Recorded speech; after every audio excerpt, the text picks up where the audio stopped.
All right, everybody, good afternoon. We have now had a couple of hours to digest the Leonard Williams trade and really dig into the details of it and understand exactly what we're dealing with here in this exchange and the potential ramifications of it. So now that we've all had that opportunity, I want to talk about it at length here. So this is going to be a lot longer than the previous video, which was basically just giving the very minimum of information, which is just this is what we gave up and this is what we get.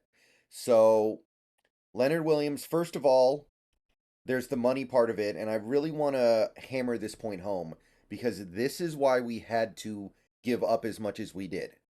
This tweet's from Jason of overthecap.com.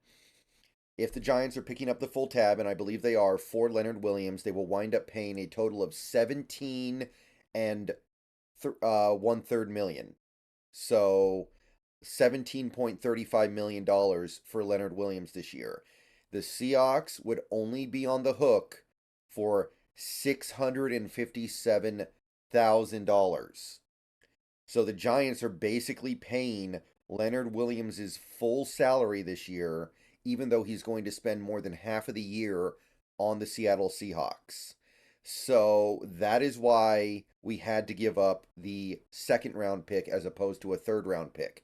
We needed the Giants to pick up that money. So understand that when you're talking about this trade.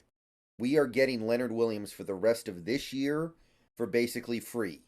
He's literally making the minimal amount of money that he can make as a veteran playing for this team for the next presumably 10 games. So that is why this costs so much, relatively speaking. So that needs to be understood first before we move on here. Because I know the second round pick is definitely making some people feel uncomfortable, and that's understandable. Don't get me wrong. The second round pick puts a little bit of pressure on the Seahawks to keep him around beyond just this season. If we end up giving up a second round pick for a guy to give us 10 to 14 games, that's not great. Even if it ends up being a really late second round pick. But you also have to understand we are basically getting him for no cost. So that allows us to use our remaining cap space on other things as we need them the rest of the year or roll it over into next year, which is going to be important. So that part I really need to hammer home here because at the end of the day, I know that this trade is polarizing in the fan base. Some people really like it, some people actually really hate it, but I really want to establish that fact.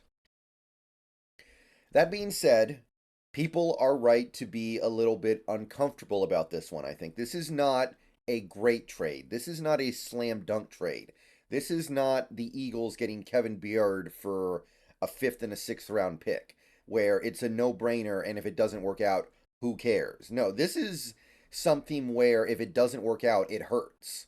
You end up giving a second round pick up in a pretty decent draft for a guy you rent for slightly more than half a season. Yeah, that's not good. However, bottom line is this, and I really hope that everyone who watches this video takes this with them as we move through the rest of this week. This team is friskier now than they were before. Before, I think they had a ceiling below the Super Bowl. Now, I don't know. So, you do have to give stuff up in order to make that step from barely a fringe contender to a true contender. And not everything you do is going to be guaranteed to work. The moves you can make that are guaranteed to work are going to cost way more than a second round pick. So understand that at the end of the day, this trade is kind of like life, right? Life, everything that you do, whenever you make a decision in life, hopefully you're thinking the situation over and then you're making a decision based on your understanding of the situation, and you know that your decision can go wrong, but you still do it because it's the right thing to do. And if you believe the Seahawks are close to a Super Bowl contender, then making this trade is the right thing to do. That doesn't mean it can't go wrong later. It can totally go wrong. Because this wasn't a fire sale trade. This wasn't a fleecing. This is not like I'll just say this straight up. This is not a great trade. It is an okay trade. It is a trade that can go one way or the other and has the potential to go wrong. I'm not disputing that at all. There are trades that you make where there's really no opportunity for things to go wrong because it's so cheap or the player is such a sure thing. This is not one of those. But this is the price you had to pay to get him for such a cheap cost. The upgrade from the third round pick that you were probably hoping to give up to the second round pick is because of that money thing. And remember, we have two third round picks in this upcoming draft. One of them will probably be pretty decent. So if we really want to, we can package those third round picks and then trade back up into the second round if there's a player there that we really covet. So keep that in mind when you're evaluating what this trade does to our draft capital. Okay, so now let's talk about Leonard Williams as a player. He is on the verge of turning 30. Next year, he will be 30. So he is starting to head into a different phase of his career in all likelihood. Let's just be real here. He's not in his prime anymore. He's probably just leaving his prime. And since he signed the big money extensions with the Giants, he's been diminishing in terms of his production, his raw production.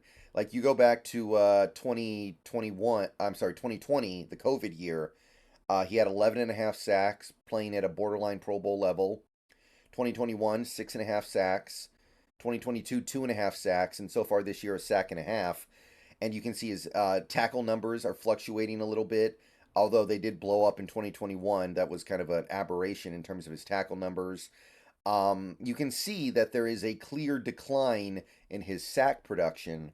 However, if you take a look at his pressures, you can see that he definitely peaked in 2020. He had 42 pressures that year on PFR. And then the next year he had 22.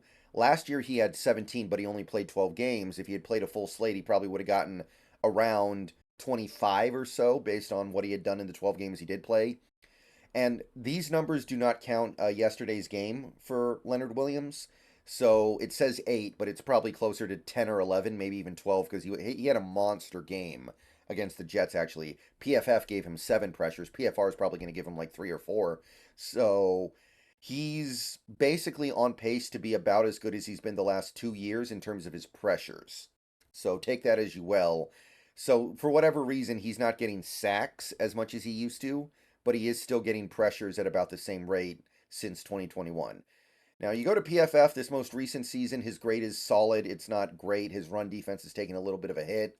I mean, playing next to Dexter Lawrence is going to cover a little bit of that up, admittedly, but we've got some pretty good defensive linemen here as well. So, obviously, a change of scenery can change the way a player plays pretty significantly. He's still got a really good pass rush grade. His pressure count is still up to about 3 a game on PFR's scale, and keep that number in mind as we go forward here.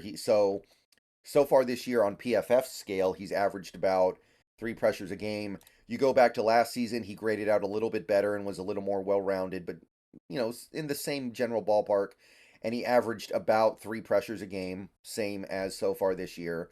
You go back to 2021, his grade again same area, a little bit better, and he had 47 pressures, but he played the whole season. So again, it's about 3 pressures a game. So he's been a consistently really good but not quite elite interior defensive lineman since signing that big contract. Now, last time he was playing for that big contract in 2020, which was, of course, his monster year where he had his best grades, he had 11 and a half sacks, he was pulling down more pressures. He had 62 pressures this year, which is what, 4 a game, approximately? Pretty close. So, yeah, that was his best year, which makes sense, right? He's in his prime this year. He's playing for the bag. He's playing for the bag this year, too, by the way, but he's probably just not in his physical prime anymore. So, he's still very good. He's still immediately, I would say, the best defensive lineman on this team in terms of his ability to affect the game from snap to snap, especially because he's going to come in and allow other players to not have such a big load on their shoulders. Jaron Reed and Draymond Jones won't have to have everything resting on their shoulders going forward on the defensive line, so that is nice.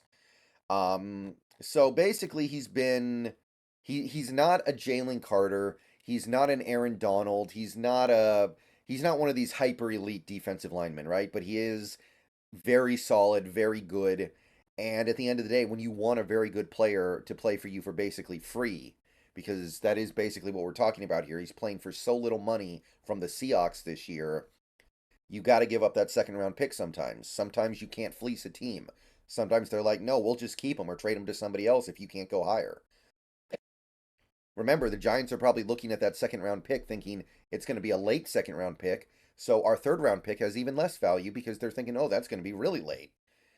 Now, real quick, I want to talk about his contract as well because some people are going to be asking about that because when you give up a second round pick for a player, you expect to have him longer than just the remainder of that year, right?